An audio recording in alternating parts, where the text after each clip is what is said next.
In front of me is Motorola S50 Neo, and today I would like to show you how you can switch on and use Keyboard Clipboard.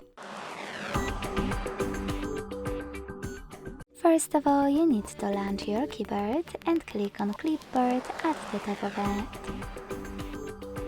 Then use this switcher to activate it and go back thanks to this arrow at the top left corner.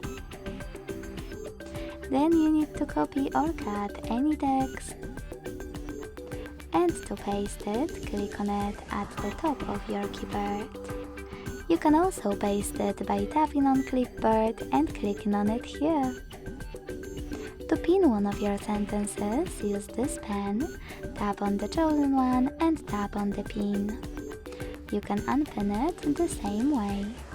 To delete it, tap on the pen, click on your sentence and use pin icon instead. To disable Clipboard completely, use the same switcher as before. Thanks so much for watching. If you enjoyed this video, leave a like, comment and subscribe. Bye!